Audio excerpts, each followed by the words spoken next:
এবার ভয়ে দৌড়ে পালালেন মেহজাবিন। বুবলির পর এভাবেই দৌড়ে পালানো অবস্থায় দেখা গেল মেহজাবিনকে। কিন্তু মেহজাবিনের সাথে মূলত সেখানে কি ঘটেছিল, কেন বা দৌড়ে পালিয়ে গেলেন তিনি? ভিউয়ার্স, এই বিষয়ে জানতে সম্পূর্ণ ভিডিওটি দেখে সঙ্গেই থাকুন। আমি বলেছি যে হ্যাঁ উনি এসে বাইটস দিয়ে যাবে এবং উনি বাইটস দেওয়ার জন্যই প্রিপারেশন নিয়েছে। সোশ্যাল মিডিয়ায় ঢুকলেই যেন দেখা যাচ্ছে নায়িকারা যদি শোরুম উদ্বোধন করতে যায় সেখানে যেন টোপের মুখে পড়ছেন এবং কি তাদেরকে সেখানে পালানোর জন্য বাধ্য করা হচ্ছে। যেমনটি দেখা গেল গতকালকে বুবলিকে এক শোরুম উদ্বোধন করতে গিয়েছিল এবং কি সেখানে তাকে হেনস্থা করা হয় এবং কি এক পর্যায়ে তাকে সেখান থেকে বের করে দেওয়া হয়। বাধ্য হয়ে অনেক কষ্ট নিয়ে শোরুম ত্যাগ করে বাসায় ফিরে আসেন বুবলি এবং তার দলবল নিয়ে।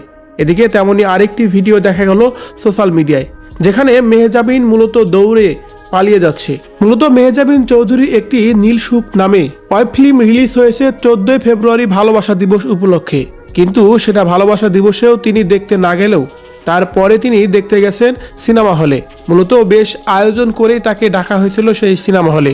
সেখানে উপস্থিত হওয়ার পর বিভিন্ন অ্যাওয়ার্ড প্রদান এবং কি কথাবার্তা শেষ করার পর্যায়ে সাংবাদিকদের কথা বলার সময় দেওয়ার কথা ছিল।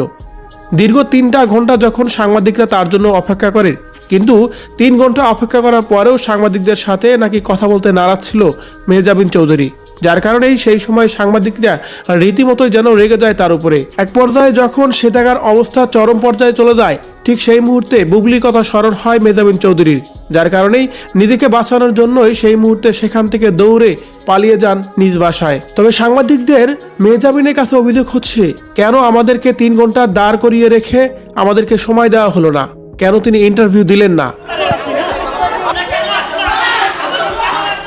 যার কারণে বিভিন্ন কথার জবাব না দিতে পেরেই সেখান থেকে মেহজাবিন চৌধুরী নিজেকে আত্মরক্ষার জন্য দৌড়ে পালিয়ে যান।